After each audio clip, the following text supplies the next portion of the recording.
Hello everyone, welcome to exam originals. मैं ऐश्वर्या।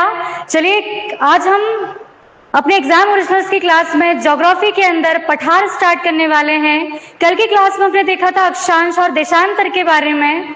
मैं आपको इसके क्वेश्चंस और किस तरीके के प्रश्न बार बार पूछे गए हैं इसको हम कल डिस्कस करेंगे। आज हम इसमें नेक्स्ट अपना चैप्टर स्टार्ट करने वाले हैं वर्ल्ड ज्योग्राफी के अंदर, जिसमें कि हम सबसे पहले पढ़ेंगे पठार को। ओके, तो चलिए शुरू करते हैं। पठार देखिए, आपको पूरे हमारे जो भूगोल है, हमारा जो पृथ्वी है, इसमें आपको तीन तरह की संरचना मिलती है। पहली है पर्वत,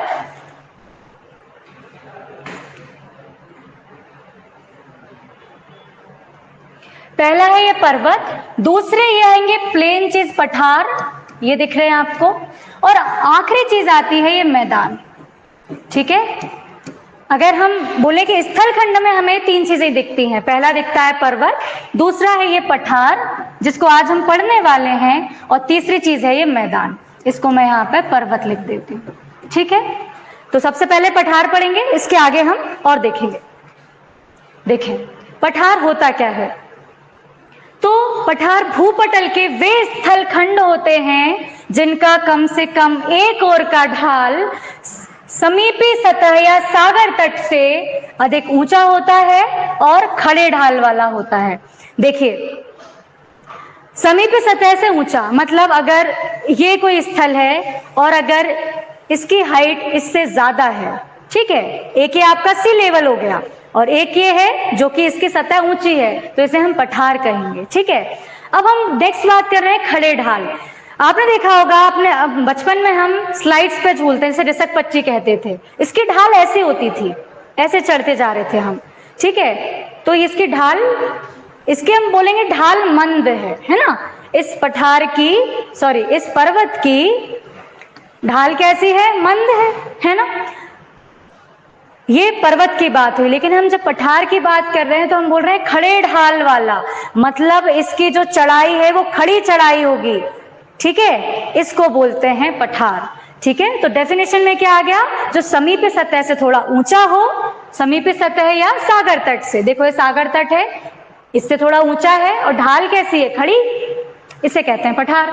ठीक है, नेक्स्ट चीज आती है जो जिसका ऊपरी भाग मेज के आकार में सपाट हो, इस तरीके का। अब बिल्कुल ये भी नहीं है कि एग्जैक्ट आपको बिल्कुल प्लेन फिनिश चाहिए, आपका बिल्कुल थोड़े थोड़े से ऐसा हो सकता है, उबड़ खाबड़ सा, है ना, लेकिन फिर भी सपाट होता है, बहुत ज्यादा ऊंचाई नीचाई नहीं होती है। ठीक है, तो ऊपरी भाग जिसका सपाट होता है। एग्जाम्पल के लिए हम ले रहे हैं तिब्बत का पठार और रांची का पठार। देखें, जो तिब्बत का पठार है, अभी हम देखेंगे कहाँ स्थित है। तिब्बत का पठार एक बहुत फेमस पठार है जो कि भारत के आपको उत्तरी क्षेत्र में मिलेगा, भारत का हिस्सा नहीं है, चाइना के इधर आता है। ठीक है, तो सबसे एक बहुत इंपॉर्टेंट पठार, एक बहुत बड़ा पठार माना जाता है। और रांची का पठार जो कि हमारे भारत में है, कहाँ है? भारत में झारखंड में आएगा। ठीक है, आगे देखते हैं, डेफिनेशन हो गई है, आगे बढ़ते हैं हम। देखें, जैसे कि मैंने बताया था, हम ज्योग्राफी तीन कंसेप्ट पे पढ़ेंगे। पहली चीज क्या है, हम क्या देख चुके हैं, क्या होते हैं पठार, अभी इनको अब प्रकार देखेंगे, अब इसको अंदर खोजेंगे क्या है। ठीक है, प्रकार क्या है, कैसे बनते हैं। ठीक है, प्रकार क्या, हमने देखा पठार क्या होते हैं, अब इनके प्रकार देखेंगे और कैसे बनते हैं, इस चीज को समझेंगे। ठीक है, दूसरे पे आते हैं। पठार की विशेषता क्या हो गई कि उनका सपाट शिखर है लेकिन विस्तृत है, मतलब बहुत विस्तृत है। ठीक है, ये पठार नहीं है इतना छोटा सा, अगर इसका शिखर है, ये वाली चीज क्या होगी? विस्तृत होगी, चौड़ा होगा, तब ये क्या कहलाएगा? पठार कहलाएगा। ठीक है, ढाल खड़े होते हैं, हम देख चुके हैं, ये ढाल खड़े दिख रहे हैं आपको। अगला आता है इसकी विशेषता, समीपी सतह से ऊंचे होते हैं। नदी है, अगर ये नदी जा रही है तो समीपी सतह से ऊंचे रहेंगे। ठीक है, अगला आता है ये मध्यवर्ती स्थलाकृति है। देखें मध्यवर्ती कैसे है, पर्वत ऊंचे हो गए, सबसे ऊंचे प्राथमिक स्थिति, फिर मध्यवर्ती, फिर आपका प्लेन, फिर आपका क्या आ गया? मैदान आ गया, प्लेन आ गया। ठीक है, तो मध्यवर्ती स्थिति हो गई। आगे चलें, पठारों पर छोटी बड़ी छोटी छोटी पहाड़ियां होती हैं और नदियों की घाटी प्रायः कम गहरी होती है। हम देखते हैं कि भाई हमारा मालवा का जो पठार है, आपने बार बार एमपी में सुना होगा मालवा का पठार, यहाँ पे छोटी बड़ी क्या पाई जा सकती हैं, पहाड़ियां पाई जा सकती हैं, जैसे कि आपकी जानापाव की पहाड़ी है ना, या उदयगिरी की पहाड़ी है। तो क्या छोटी छोटी पहाड़ियां हैं, बहुत बड़ी पहाड़ी नहीं मिलेगी, ठीक है। तो छोटी छोटी पहाड़ियां मिल सकती हैं पठार पर, ठीक है। आगे आता है नदियों की घाटियां प्रायः कम गहरी होती हैं। अगर पठार में से कोई नदी बह रही है और अगर इस नदी ने घाटी बना दी तो ये बहुत गहरी नहीं होगी, ठीक है। देखिए जिस प्रकार पर्वतों, देखो अगर दो पर्वत हैं और इन दोनों पर्वतों के बीच में से नदी निकल रही है ना, तो उसकी जो घाटी होती है वो बहुत गहरी होती है, लेकिन पठारों में से जो नदियां निकलती हैं उनकी घाटी गहरी नहीं होती, ठीक है।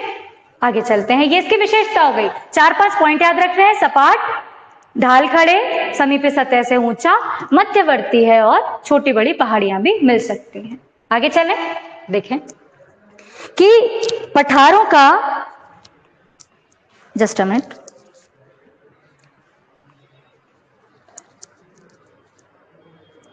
हम देखते हैं पठारों का निर्माण किन किन आधारों में हो सकता है। हम पठारों के निर्माण की बात कर रहे हैं। सबसे पहले क्या होता है, अगर आसपास की जमीन का अवसंबलन हो जाए, डाउन रैपिंग हो जाए, मतलब अगर ये कोई जगह थी, ठीक है, बीच वाली जगह क्या हो गई, नीचे धस गई, नीचे धस गई, तो बाकी बची चीज क्या बच गई, पठार बच गई।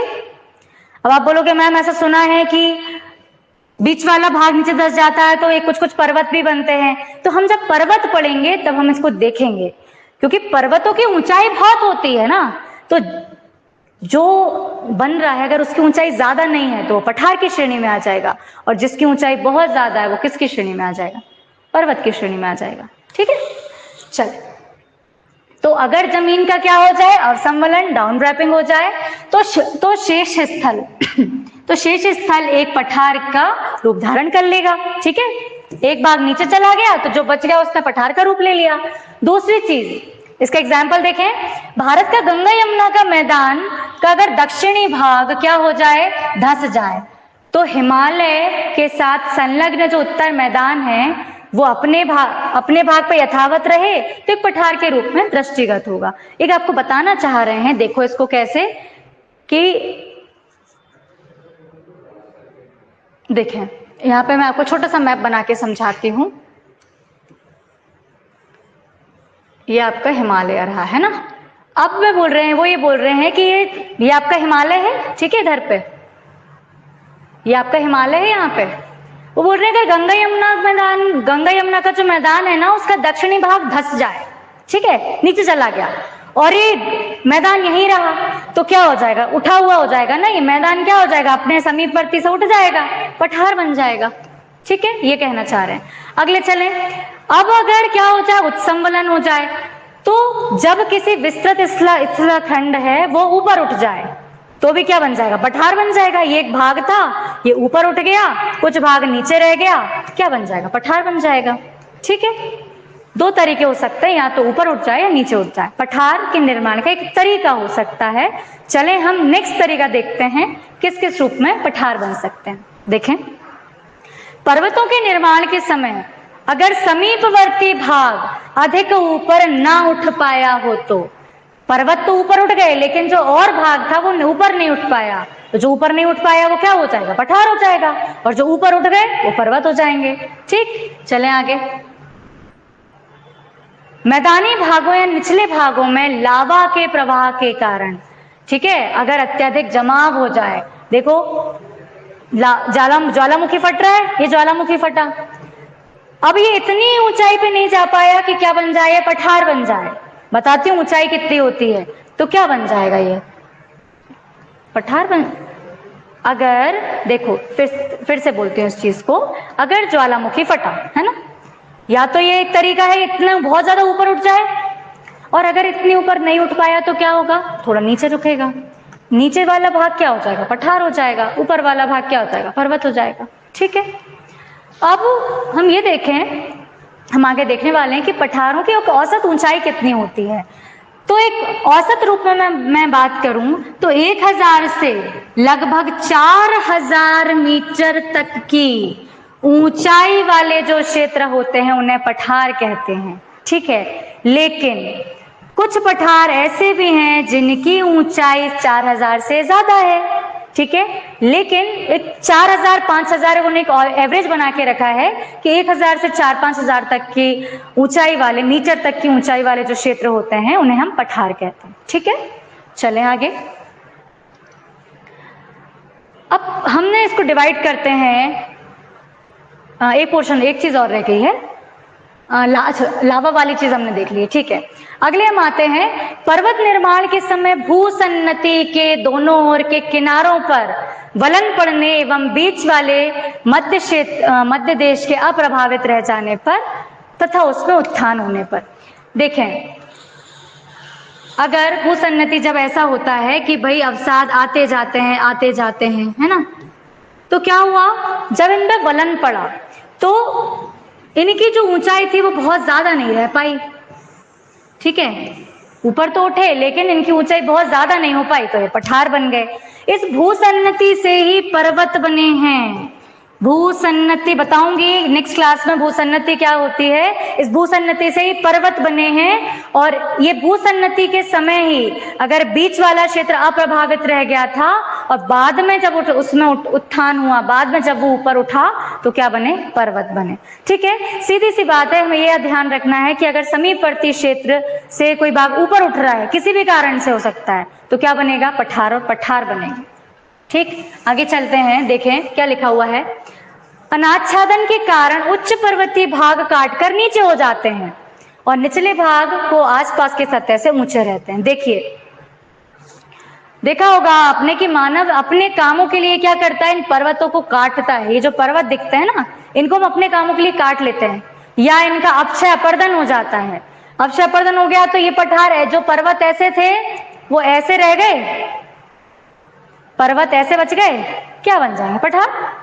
शिखर सपाट और ढाल थोड़ी सी क्या होती जाएगी। अब ये जो ये गिर रहे हैं, देखो इस चीज को ऐसे समझो, अगर ये पर्वत था, ठीक है, ये था पर्वत आपका, अपक्षय अपर्दन हुआ, इसका भाग कुछ लुढ़क के इधर आ गया, इधर जमता चला गया, इधर जमता चला गया, इधर से हट जाएगा, इधर से हट गया, क्या बन गए, पर्वत ने पठार का रूप ले लिया। कैसे कि जब उच्च पर्वतीय भाग कटकर नीचे आ गया, ठीक है। तो अलग अलग तरीके से क्या बन रहे हैं, पठार बन रहे हैं, ठीक। आगे चलें। भौगोलिक स्थिति के अनुसार पठारों का वर्गीकरण देखें। पठारों को अगर हम बांटें कि पठार की स्थिति जहां जहां होगी उसे उस तरीके का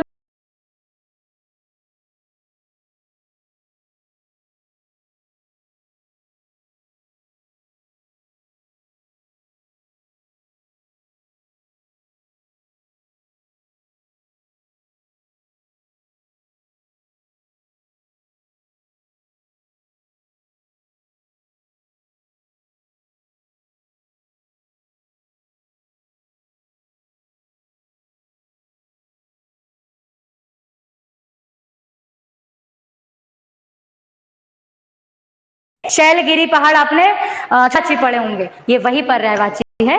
गिरी मतलब पहाड़ और पद मतलब पैर, मतलब जो पर्वतों के नीचे स्थित होते हैं ना, उन्हें हम क्या कहते हैं, गिरिपद पठार कहते हैं। एक बार मुझे कमेंट करके बता दें, समझ में आ रहा है, आवाज ऑडिबल है, थोड़ा सा इसको एक बार बता दें, समझ में आ रहा है।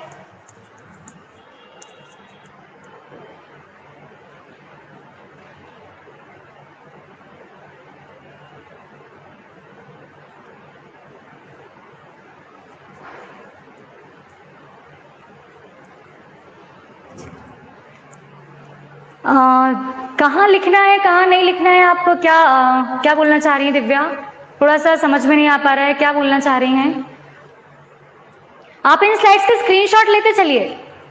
अच्छा, मैं आपको ऐसा कहना चाह रहे हैं कि जैसे अभी अंतर पर्वतीय पठार, ये अभी हम ओवरव्यू देख रहे हैं, देखेंगे आप अगली स्लाइड्स में इनकी पूरी डिटेलिंग चलेगी।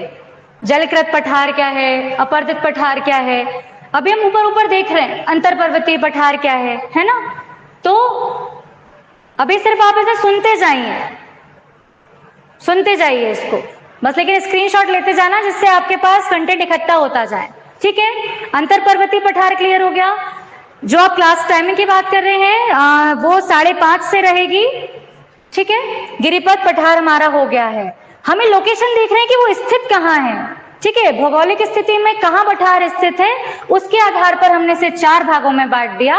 पहला था अंतर पर्वतीय पठार, दूसरा था गिरिपथ पठार, तीसरा है महाद्वीपीय पठार। मतलब जो पठार एकदम पूरे महाद्वीपों जैसा से विस्तृत होगा उसे हम महाद्वीपीय पठार कहेंगे। बिल्कुल महाद्वीप के आ गया, बीच में आ गया, या पूरे महाद्वीपों पर ही विस्तृत है, अच्छा विशाल भाग में, उसे आप कहेंगे महाद्वीपीय पठार, ठीक है।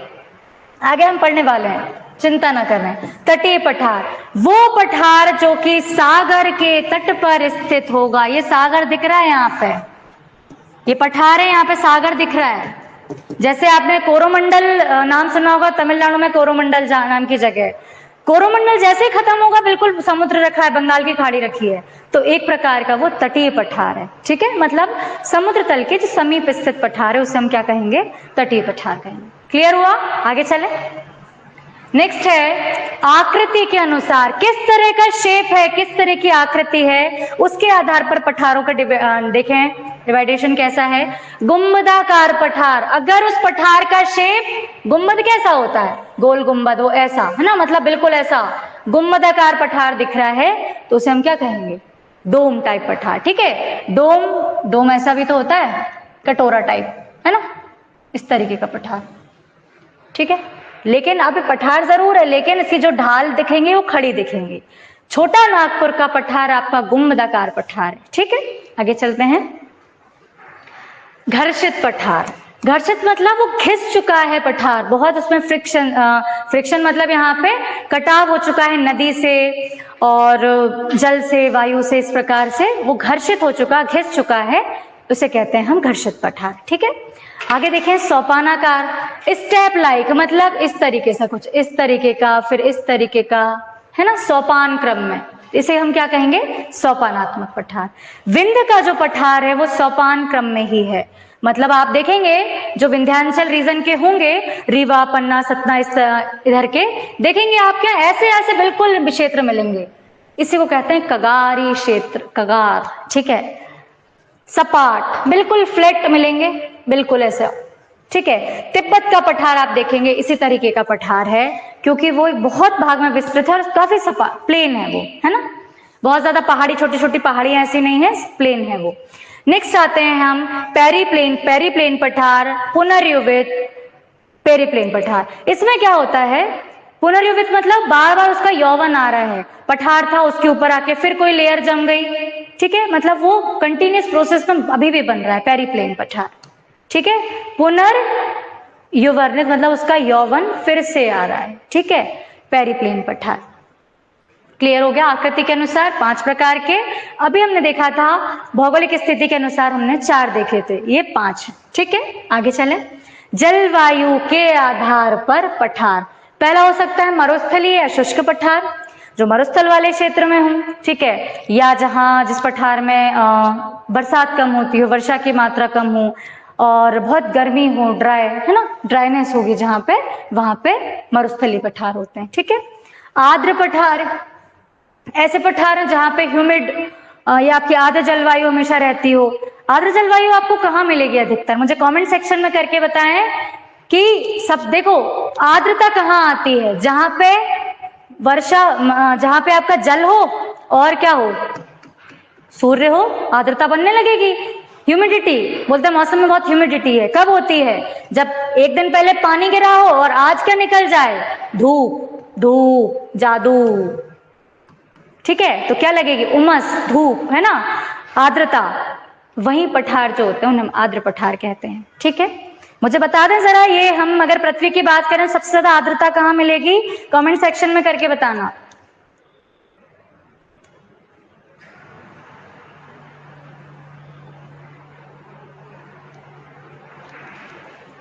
कमेंट सेक्शन में करके बताइए आर्द्रता सबसे ज्यादा कहाँ मिलती है। फिर नेक्स्ट आता है हिम पठार, आइस प्लेटू, मतलब जो पठार आपका बर्फ से आच्छादित हो या बर्फ वाले रीजन में हो उसे हम कहेंगे हिम पठार। अंटार्कटिका पठारी क्षेत्र है और पूरा बर्फ से ढका है, हो गया आपका हिम पठार। ठीक, जलवायु के आधार पर 3 थे, मरुस्थलीय, आर्द्र और हिम। आगे चलें, देखें अपर्दन चक्र के अनुसार कितना अपर्दन हो रहा है। अपर्दन मतलब, अब एक होता है अवक्षय, एक होता है अपर्दन। अवक्षय मतलब फूट, टूट फूट, अवक्षय मतलब टूटना, अपर्दन मतलब कहीं जाकर ये जो टूटा हुआ भाग कहीं जम जाए, ठीक है, या उसका एक जगह से दूसरे स्थान तक जाना, अपर्दन। इसके आधार पर 3, पहला तरुण पठार, नया नया पठार है, बन रहा है। प्रौढ़ पठार हो चुका एकदम, उससे अपनी मैच्योरिटी पे आ गया है वो पठार, ठीक है, अभी भी उसमें अवक्षय अपर्दन हो रहा है, उस टूट फूट चल रही है। जीर्ण पठार मतलब बिल्कुल घिस चुका है पठार, ठीक है, जीर्ण अवस्था में आ गया, अपनी अब अंतिम अवस्था में है, ठीक है। तरुण, प्रौढ़ और जीर्ण अपर्दन चक्र के अनुसार पठारों का वर्गीकरण है, ठीक है। आगे चलें, तरुण, प्रौढ़, यही तो अवस्था होती है। तरुण मतलब यौवन अवस्था, प्रौढ़ मतलब 50 के आसपास वाले, 40-50 वाले लोग, जीर्ण मतलब 60+, ठीक है, 60-70 इस तरीके से। अगला चलते हैं, अब हम देखते हैं कि पठारों का निर्माण किन किन शक्तियों या बलों के कारण हो रहा है, ठीक है। देखें, पहला है बहिर्जात पठारों का हम वर्गीकरण देख रहे हैं। अभी हमने देखा था जलवायु के आधार पर, अपर्दन के आधार पर, या हम बात करें भौगोलिक स्थिति के अनुसार हमने पठारों को बांटा था। अब हम देखते हैं कि किन किन शक्तियों से पठारों का निर्माण हुआ है, किन किन बलों के कारण निर्माण हुआ है। पहला है बहिर्जात शक्तियों के कारण या कारक निर्माण। बहिर्जात मतलब जो एक्सटर्नली जिन्होंने काम किया है, ठीक है। देखते हैं आगे क्या आता है इसमें। अंतर्जात मतलब अब कुछ अंदर गड़बड़ हुई है, पृथ्वी के अंदर गड़बड़ हुई है, ठीक है, उससे क्या बने हैं, पठार बने हैं। चलें देखें, पहले देखते हैं बहिर्जात शक्तियों के कारण। पहला इसमें डिवाइडेशन आता है हिमानीकृत पठार, अर्थात हिमानी मतलब हिमनद, ग्लेशियर के द्वारा जिन पठारों का निर्माण हुआ है, ठीक है। फिर आता है पवन निर्मित पठार, फिर आता है जल निर्मित पठार। देखें, इस चीज को ध्यान रखना, पठार जैसे मान लें ये हमारा कोई पर्वत था, ठीक है, क्या हुआ, टूट फूट तो होती रहती है भैया, सब में होती है, ठीक है। कई ऐसी धूप के कारण, इतनी तेज प्रेशर से पानी गिरने के कारण, कई बार आंतरिक हलचल होती है, भूकंप के कारण इनमें क्या होने लगती है, टूट फूट होने लगती है। टूट फूट हुई, ये बड़े बड़े टुकड़ों में टूट गया, ठीक है। अब क्या होगा, मान लो इस पर बर्फ जमी है, हिमानी जमी है ना, ग्लेशियर है, तो ग्लेशियर जब पिघलेगा तो अपने साथ इन सबको बहा के लेके आ जाएगा और बहा के लाके कहाँ, कहीं कहीं जमा देगा। जमते जमते धीरे धीरे टाइम में क्या बन गए, पठार, ठीक है। अब देखो, अगर इनकी हाइट पठारों जितनी हो गई, मतलब इतना डिपोजिशन होता जा रहा है, तो पठार कह देंगे। और अगर डिपोजिशन बहुत बारीक है ना, बिल्कुल लेयर बिल्कुल बहुत ही, सिर्फ मान लो 10 मीटर तक है या कुछ मीटर्स तक है, तो उसे मैदान कह देंगे, ठीक है। हिमानीकृत पठार। गढ़वाल एक हिमालय, गढ़वाल हिमालय आपने नाम सुना होगा, हमारे नॉर्थ का पार्ट है, ठीक है, उत्तराखंड के आसपास का क्षेत्र है, इसका जो पठार है वो हिमानीकृत पठार है, ठीक है। प्राचीन समय में जब आप पूरी बर्फ के कारण इस पठार का निर्माण हुआ है, ठीक है।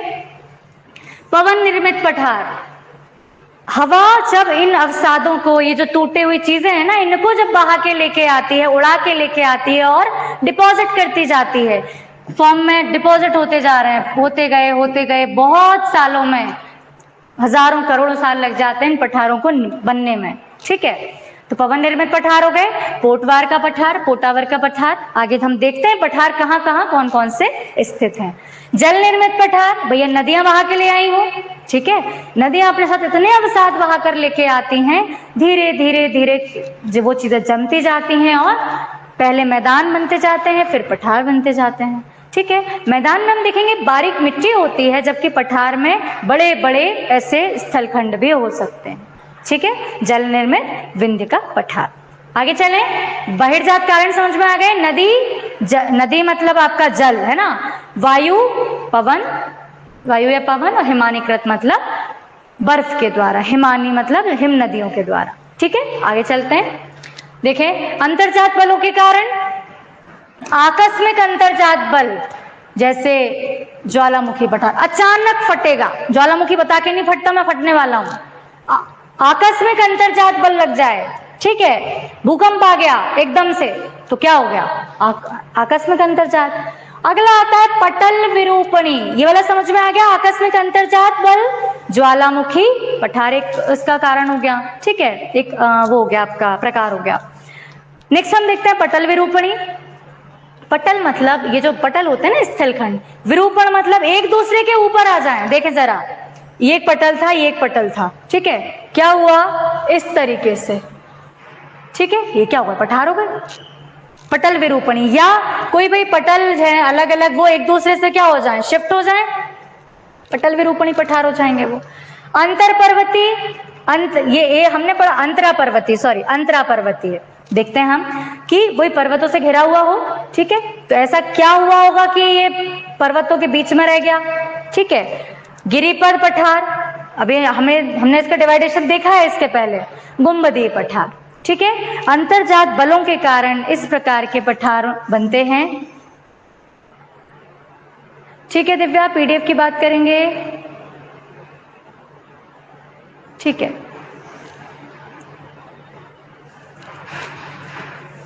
चलें आगे चलते हैं। तो चार प्रकार के हो गए, पटल विरूपणी पठार, अंतरा पर्वतीय, गिरिपद और गुंबदीय, ठीक है। चलें आगे चलते हैं। अब हम एक एक करके इनको देखेंगे। बहिर्जात पहला देखते हैं, बहिर्जात बलों के कारण कैसे पठार बनते हैं। देखें, अपर्दन के कारण निर्मित पठार क्या कहलाते हैं? बहिर्जात बलों के कारण, इसको बोलूं बहिर्जात बल मतलब जल, वायु और आपका हिम, है ना। तो इनके द्वारा जो अपर्दन होता है, हिमानी, पवन और बहते हुए जल के कारण पठारों का निर्माण होता है, ठीक है। अपर्दित हिमानी, विस्तृत हिमानी जब पर्वतीय भागों को अपने साथ घिसकर सपाट कर देती है, तो मतलब देखो दो बातें हैं, या तो वो इसको घिसके धीरे धीरे देखो धीरे धीरे कैसे घिसेगा, पहले ऐसा था, फिर ये ऐसा हो गया घिसके, फिर थोड़ा और ऐसा हो गया, और धीरे धीरे करके क्या किसका रूप ले लिया? पठार का रूप ले लिया, ठीक है। एक ये भी तो हो सकता है डिपोजिशन होता जा रहा है, होता जा रहा है, होता जा रहा है, ठीक है, बशर्ते उसे इस जगह से कोई और बहा के ना ले जाए, ठीक है। एक तो कारण ये हो सकता है। दूसरा कारण, कोई चीज ऑलरेडी एग्जिस्टेंस में है, उसको आप धीरे धीरे छीलते जाओ, पहले ऐसा कर दो, फिर ऐसा ऐसा ऐसा, धीरे धीरे क्या होगा? बह के एक स्थान से दूसरे स्थान पर पहुंच जाएगा।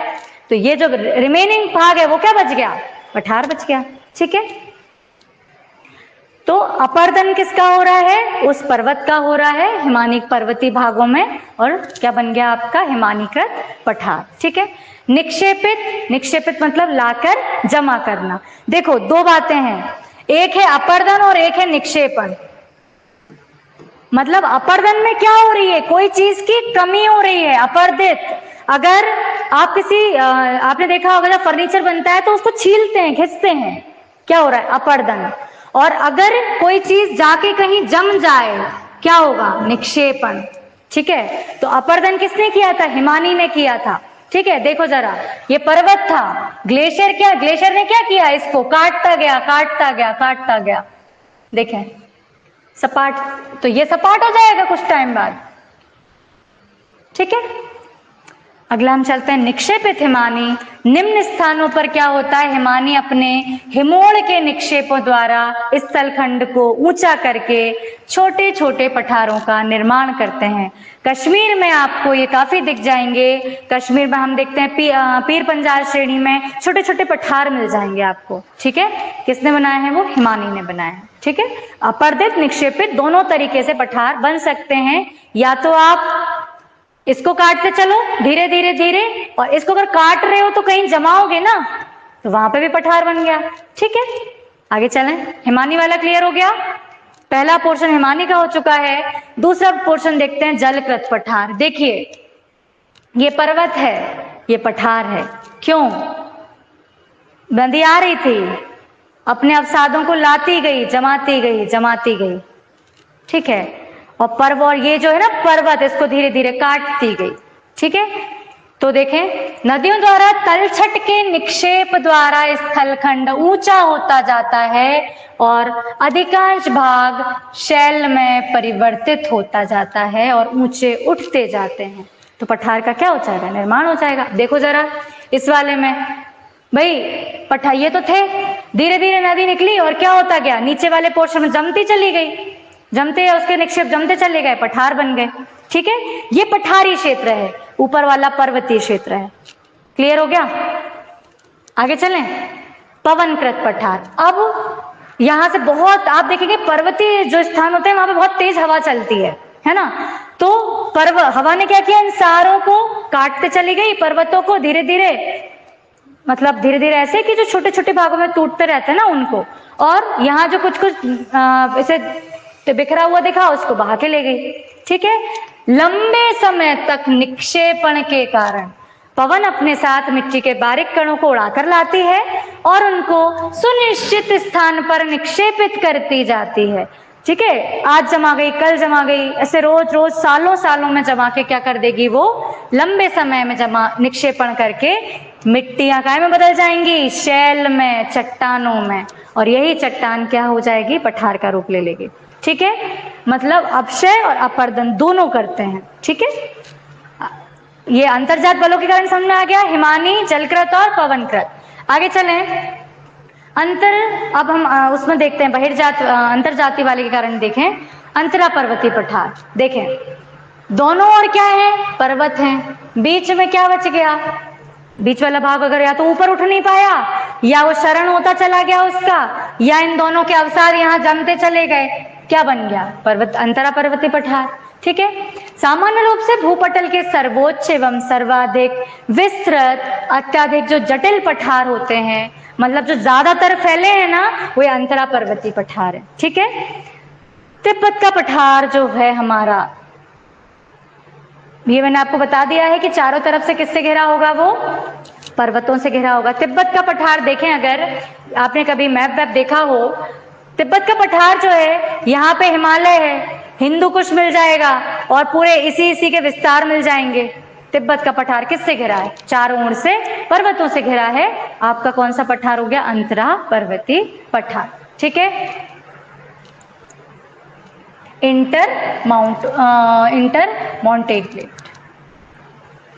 प्लेट, पीठमांड या गिरिपद पठार। ठीक है, अब इसे पीठमांड है ना, ये इसका इंग्लिश में नाम बोलते हैं पीठमांड। ठीक है, प्लेटू क्या होता है, पर्वतों के आधार पर स्थित पठार।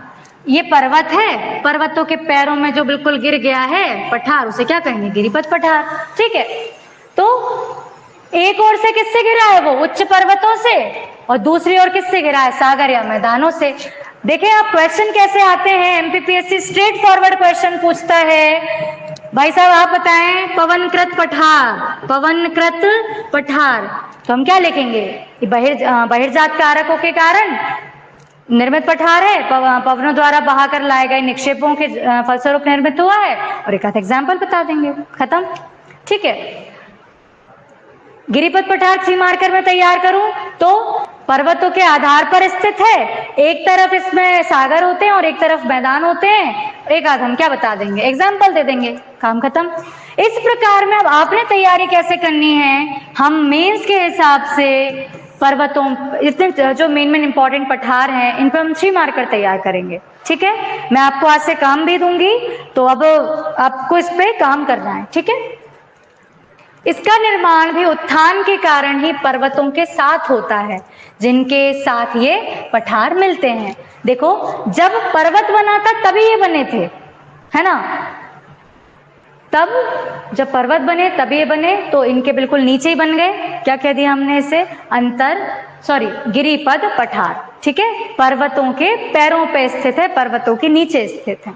ठीक है, एग्जाम्पल देखें, उदाहरण देखें इसका, यूएसए के पीटमांट का पठार, या इसको पीटमांट वही जगह इसलिए इसको पीटमांट के नाम से बोल देते हैं।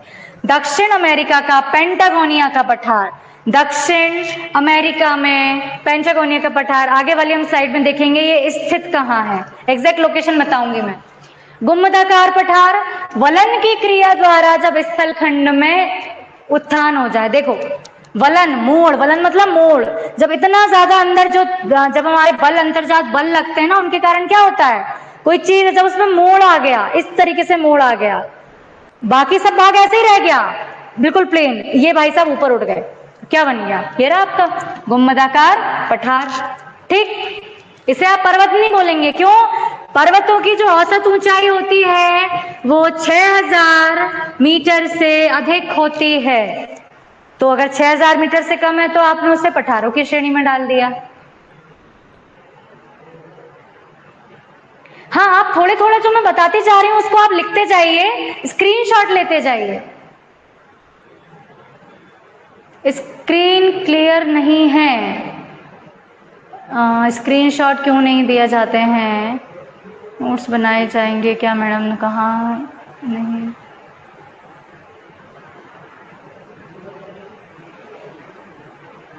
आप भारत का भूगोल पढ़ रहे हैं, आपको भारत का भूगोल भी पढ़ाया जाएगा। अभी हम विश्व का भूगोल कर लें, उसके बाद भारत का भूगोल भी पढ़ाया जाएगा आप लोगों को, ठीक है। चलें आगे चलें, चलिए वलन की क्रिया हमने देख लिया कि वलन की क्रिया के द्वारा क्या होते हैं कि जो भाग उठ जा रहे हैं ना, ये किनारों वाले भाग उठ गए, क्या बन गया, पठार बन गया। ठीक है, थोड़ा थोड़ा सा आप लिखते जाना, साथ साथ में पेन चलाते जाना, ठीक है। जिसे कोई चीज हो सकता है मैंने इंपॉर्टेंट बोल दी तो आप वो लिखते जाएं, ठीक है, बिल्कुल ऐसे ही बैठना मत कि चलो कुछ देखते हैं, साथ साथ में थोड़ा आप भी एक्टिव हो जाएं, लिखते जाइए थोड़ा थोड़ा। महाद्वीपीय पठार, महाद्वीपीय पठार क्या होते हैं, महाद्वीपीय पठार ये अत्याधिक विस्तृत पठारों के उदाहरण होते हैं, मतलब ऐसे इतने बड़े बड़े भाग में फैल गया है ये कि बहुत ज्यादा विस्तृत है। इन पठारों को क्या कहते हैं, महाद्वीपीय पठार कहते हैं।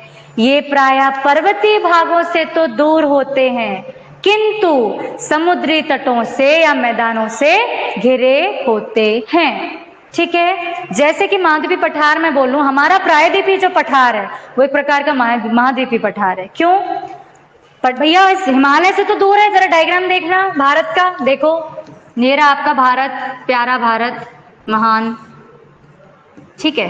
ये देखें, ये रहा हमारा हिमालय तो यहाँ है, ये श्रेणी थोड़ी बहुत यहाँ पे आ गई, सागर तट के तो समीप है लेकिन इससे तो दूर है, मैदानों और सागर तट के समीप हो गया।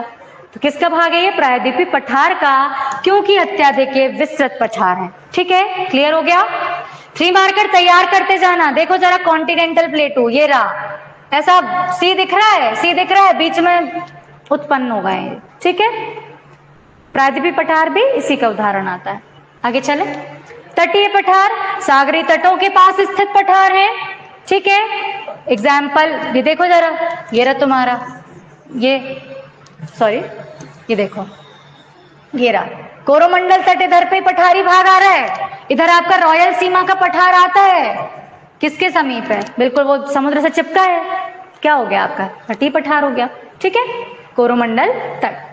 ज्वालामुखी पठार वो होते हैं भैया जो ज्वालामुखी उद्गार के कारण जो लावा उत्पन्न हुआ है, जब वो प्रवाह करके क्रमिक रूप से जमता चला जाएगा, देखना ये ज्वालामुखी फटा, ठीक है, लावा आया, ऐसे कभी ऐसे भी ऐसे जम सकता है, जरूरी थोड़ी ना वो ऐसे ही जमेगा, ठीक है। मतलब ज्वालामुखी फटने से पर्वत भी बन सकते हैं और पठार भी बन सकते हैं, ठीक है। देखो जरा इस डायग्राम को ध्यान से देखना, मैग्मा निकला, ज्वालामुखी फटा, लावा आया, लावा आके ऐसा जम गया, सीधी बात है। अगर लावा ऐसा जम गया तो वो क्या बन गया, पठार बन गया, अगर वो लावा ऐसा जम जाएगा तो पर्वत बन जाएगा, ठीक है। क्योंकि उसकी जो हाइट पे निर्भर करेगा वो पठार है कि वो पर्वत है, उसका शिखर बताएगा। जो पठारों के शिखर होंगे वो चपटे होंगे, चपटे और चौड़ा आधार, चौड़े होंगे, ठीक है, वो तो ज्वालामुखी से बन सकता है पठार। संयुक्त राज्य अमेरिका में कोलंबिया का पठार है वो एक ज्वालामुखी पठार है, क्योंकि वहां पे ज्वालामुखी पास में कोलंबिया के वहां पे ज्वालामुखी क्रिया होती रहती है, उससे क्या बन गया, ज्वालामुखी पठार बन गया। आगे चले, तरुण पठार, वही तरुण भैया, मतलब अभी नए नए पैदा हुए हैं, तरुण पठारी भागों में चट्टानों की संरचना क्षैतिज होती है, पठार समीपी सतह से ऊंचा होता है, उच्चावच इतना विस्तृत होता है कि मैदानों से आसानी से अलग कर सकते हैं। ये देखो, लग रहा है नया नया बना है, देखो अलग से। अब इसे पर्वत नहीं बोलेंगे, क्यों? पर्वत होता तो ढाल मंद होती ना, ढाल तो बिल्कुल खड़ी है, क्या है? छोटा सा पठार है, अलग है तरुण अवस्था में, ठीक है। ये देखो, ये आसपास किससे घिरा है? घिरा पानी से, बीच में पठार जैसा दिख रहा है, ठीक है। देखो अब प्रौढ़ अवस्था में अपर्दन के द्वारा सतह ऊबड़ खाबड़ तथा असमान हो गई और नुकीली चोटियां बन गई। देखो अब ये मान लो ये पठार था, अब क्षय अपर्दन होता गया, इधर का पोर्शन कुछ उड़ गया, इधर का उड़ गया, इधर का उड़ गया।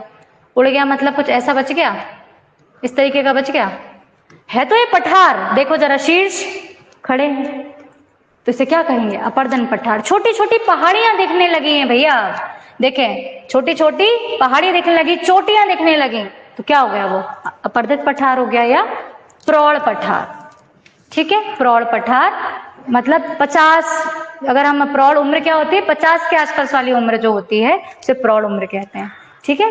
तो प्रौढ़ अवस्था में जब अपर्दन हो रहा है तो ऊबड़ खाबड़ तथा असमान जो सतह हो जाती है, उसके कारण क्या होगा?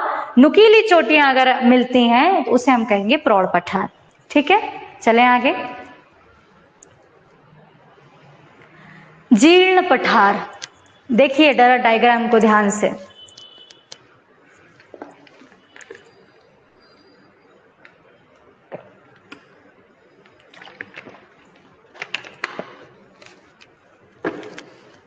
जीर्ण पठार मतलब अत्यधिक अपर्दन उसका अगर हो जाता है तो पठार के उच्चावच जो हैं वो घिसकर समाप्त हो जाते हैं और पठार एक पैनी प्लेन के रूप में परिवर्तित हो जाता है।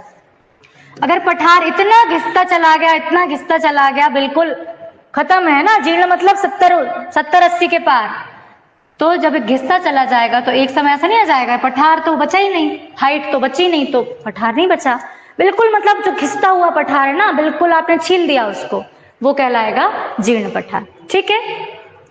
आगे चले। जो था ना पुनर्यौवन, तो पुनर्यौवनित पठार है ना, रिजुवेनेटेड। इसमें क्या होता है? जीर्ण अवस्था तो आ गई थी है ना, लेकिन क्या हुआ? अगर उसमें पुनः उभार हो जाए, अंदर कुछ ऐसी ताप और दाब की क्रिया हुई कि ये खत्म होने वाला था लेकिन फिर उठ गया। देखो जरा, खत्म होने वाला था लेकिन फिर इसमें अगर उत्थान हो जाता है तो ये आपका कहलाएगा रिजुवेनेटेड पठार, ठीक है। प्लेटो, देखिए सबसे मैंने जैसे बताया था, ज्योग्राफी की खासियत ये है, हम जो पढ़ते हैं हमें सब दिखता है। तो अगर आपको कहीं भी डाउट आता है, आप उसको सोचें भाई नाम उसका क्या है, किस तरीके का दिख रहा है, विजुलाइज अगर हो जाएगा तो भूलेंगे नहीं। ज्योग्राफी आप विजुलाइज करके, कुछ चीजें देख के ऐसे पढ़िएगा, बहुत अच्छा लगेगा और बहुत मजा आएगा आपको। खनिज, अब देखते हैं हम कि हमारा दो बातें हो गई हैं भैया, क्या होते हैं, कैसे बनते हैं, ठीक है। हम चलते हैं तीसरे की ओर, महत्व क्या है, क्यों पढ़े इन्हें, हम क्यों पढ़ रहे हैं पठारों को, महत्व क्या है। क्वेश्चन यहाँ से बिल्कुल बना क्वेश्चन है एमपीपीएससी का कि पठारों का महत्व लिखिए, या कोई सा भी पठार पूछ लेंगे, या भाई पठारों का सकारात्मक प्रभाव क्या होता है, पठारों पर टिप्पणी लिखिए, इस तरीके के पूछे जा सकते हैं। सकारात्मक प्रभाव हम देखें तो खनिजों का भंडारण पठारी क्षेत्र में पाया जाता है, खनिजों का भंडारण अधिकांशतः आपको पठारी क्षेत्र में मिलेगा। दूसरा एक चीज और, यहाँ से पठारों से खनन करने में भी थोड़ी आसानी होती है, जबकि आप पर्वतों से खनन नहीं कर पाएंगे, पर्वतों को खोदना बहुत कठिन होता है, ठीक है। नकारात्मक प्रभाव क्या आएगा कि भाई अगर हम खनिज के रिस्पेक्ट में बात करें पठारों की, तो सकारात्मक ही होगा, अधिकांशतः खनिज आपके पठारों में मिलेंगे। एग्जाम्पल, छोटा नागपुर का पठार, भारत का रूर प्रदेश, लोहा मिलेगा, कोयला मिलेगा, ठीक है। आपको बस्तर में टिन मिल जाएगी, बस्तर दंडकारण्य के पठार में आता है, ठीक है, छोटा नागपुर का पठार। क्वेश्चन पूछेंगे भारत का रूर प्रदेश क्या होता है, छोटा नागपुर का पठार। रूर जर्मनी में एक जगह है जहां पर कोयला बहुत मिलता है, ठीक है, इस कारण छोटे नागपुर के पठार को भारत का रूर कहते हैं। नोट कर लीजिएगा। नकारात्मक प्रभाव देखें, हिमाच्छादित और जो सघन वनों से पठार अगर होंगे तो उनमें क्या होगा, खनिज आप निकाल ही नहीं पाओगे। ठीक है, जो लोग बुंदेलखंड के होंगे, बक्सवाहा जंगल अगर आप याद करें, क्या था तो पठारी क्षेत्र, लेकिन इतने जंगल थे खनिज निकाल ही नहीं पाए, तो वो जो एक कैंपेन चला था उसके कारण उसका दोहन हम कर ही नहीं पाए। ठीक है, खनिजों का पर्याप्त दोहन नहीं हो पाता अगर वो बर्फ से घिरा है या सघन वनों से घिरा है। ठीक है, पर्वतों का, हम पठारों का महत्व पढ़ रहे हैं, पहले सकारात्मक देख लिया हमने, नकारात्मक भी हम देख चुके हैं। जलवायु, पठार की जलवायु मैदानों की अपेक्षा ठंडी होती है।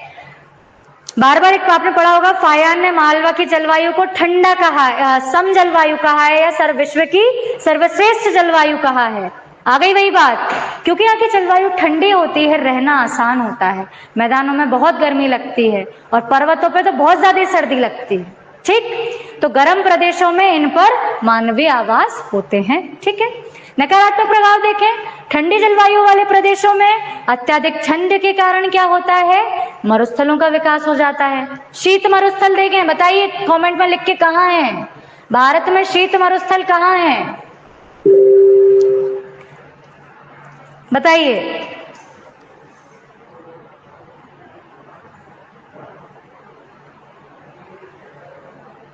ठीक है, मैं आपको स्क्रीनशॉट अलाउ करवा रही हूं, आप स्क्रीनशॉट लेते जाइएगा। सर स्क्रीनशॉट बच्चे ले नहीं पा रहे हैं।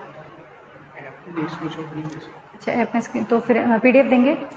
ओके, आप लोगों को पीडीएफ प्रोवाइड करवा दी जाएगी।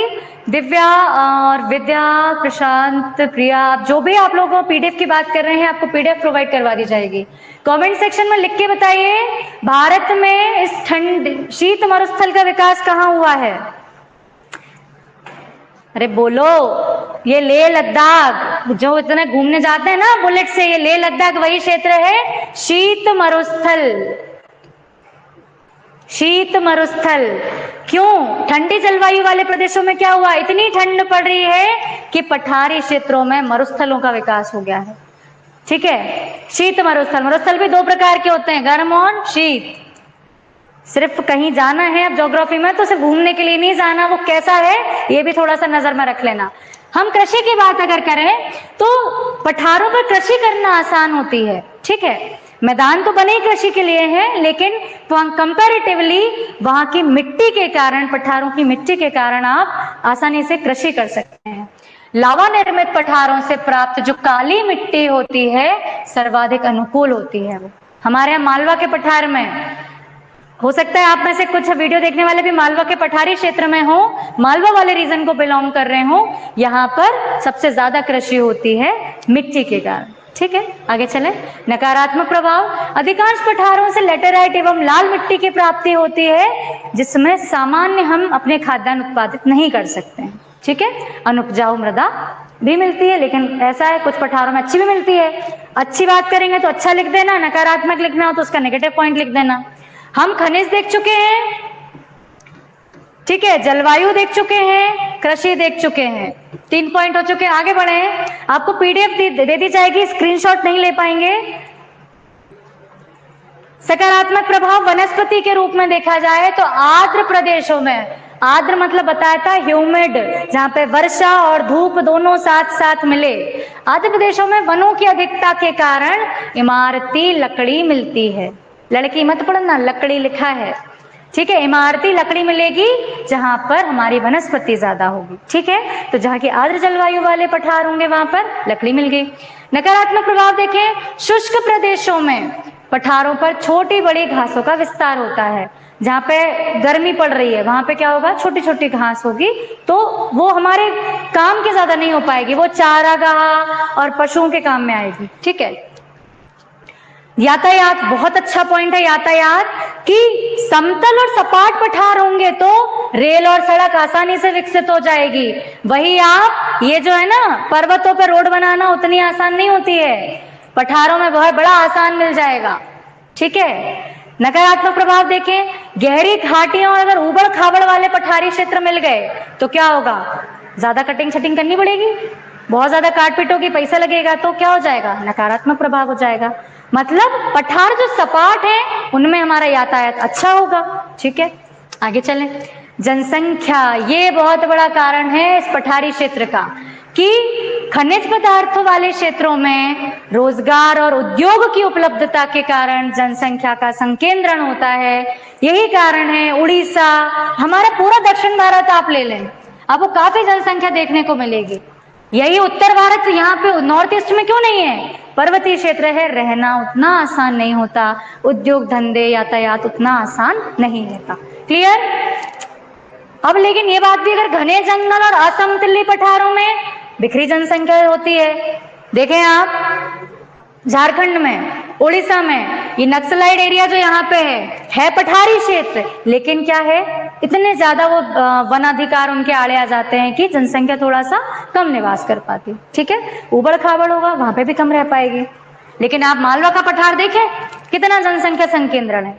ठीक, चलिए, the most important slide of today's lecture, सारे पठार देखेंगे। मैं आपको ये पीडीएफ प्रोवाइड कराऊंगी, आप ध्यान से देखते चलना, हम इंपॉर्टेंट देखते जाते हैं। पेंटागोनिया का पठार, दक्षिण अमेरिका में पेंटागोनिया का पठार, आप साथ साथ में बोलते भी जाना जिससे आपको याद होता जाए। पेंटागोनिया दक्षिण भारत में है, अर्जेंटीना, आपका ब्राजील अर्जेंटीना इधर, ये चिली पेरू के इधर पे आपको मिलेगा पेंटागोनिया का पठार। ब्राजील एक देश है दक्षिण अमेरिका का, ब्राजील का पठार। ठीक है, बोलीविया का पठार, बोलीविया एक जगह है यहाँ पर, बोलीविया का पठार। ठीक, आगे चलें। पीडमांट का पठार, ये इंपॉर्टेंट है, स्टार मार्क कर रही हूं, पीडमांट का पठार गिरिपद पठार कहते हैं, क्योंकि यहाँ पे कुछ कुछ श्रेणियां हैं ऐसी। ठीक है, ब्लैक माउंटेन, रेड माउंटेन, इस तरीके के माउंटेन है, उन माउंटेन के पैर में नीचे बना हुआ है पीडमांट का पठार। या ठीक, कोलोराडो का पठार, हमें यूएसए में है कोलोराडो का पठार। ठीक है, कोलंबिया एक जगह है, कोलंबिया का पठार। ठीक, लॉरेंशिया, लॉरेंशिया नामक जगह है। ठीक, लॉरेंशिया का पठार। आगे चले, ये जो आपको ये किए ना, कोलोराडो का पठार, कोलंबिया का पठार, स्टार मार्क कर रही हूं, इनको लिख लेना। और यही आपका काम है, आज का होमवर्क लेते जाइएगा। जो जो मैंने मार्क कर रही हूं, Colombia, Colorado, Piedmont, Laurentia, Patagonia, 5 इधर वाले पोर्शन से 3 मार्कर लिख के लाइएगा। 3 मार्कर नहीं बनेंगे पूछ लेना, बता दूंगी। चलें, यहां पे हम देखें अबिसिनिया का पठार, ये काम का है। अफ्रीका में अबिसिनिया का पठार काम का है, इस पे एक वो लिखिएगा 3 मार्कर। ठीक है, आगे चलें हम। एशिया माइनर का पठार, ये तुर्की, यही है एशिया माइनर। यहाँ पे तुर्की आती है आपके भूमध्य सागर में, भूमध्य सागर के थोड़ा सा इधर आएगी एशिया माइनर का पठार, इस पे लिख के लाइएगा। अगला आता है पामीर का पठार, संसार की छत। ये इसको संसार की छत कहते हैं क्योंकि इसका विस्तार बहुत ज्यादा है। ठीक है, बहुत इंपॉर्टेंट, मेंस प्रीलिम्स दोनों के माध्यम से क्वेश्चन पूछ लिया जाता है। एशिया माइनर का पठार किस महाद्वीप में है? पामीर का पठार किस महाद्वीप में? किन 2 देशों से बॉर्डर टच कर रहा है? इस तरह के क्वेश्चन। ईरान का पठार, जहां ईरान है वहां पे ईरान का पठार। ठीक है, आपका एशिया माइनर का पठार इधर पे आ रहा है, ये आ रहा है एशिया माइनर। मैं एशिया माइनर को मिटा रही हूं जरा सा, ये है आपका एशिया माइनर का पठार। ठीक है, एशिया माइनर का पठार। ठीक, पोटवार का पठार, पोटवार इधर पाकिस्तान, पाकिस्तान लग गया है इधर पे, पाकिस्तान में आता है पोटवार का पठार। पोटवार का पठार पाकिस्तान पूछा जा सकता है। हमारे भारत का दक्कन का पठार, बचपन से पढ़ते आए हैं, दक्कन का पठार। पोटवार का पठार इंपॉर्टेंट है, दक्कन का पठार इंपॉर्टेंट है। छोटा नागपुर का पठार वेल नोन है, इधर पे झारखंड वाले रीजन में आ रहा है छोटा नागपुर का पठार।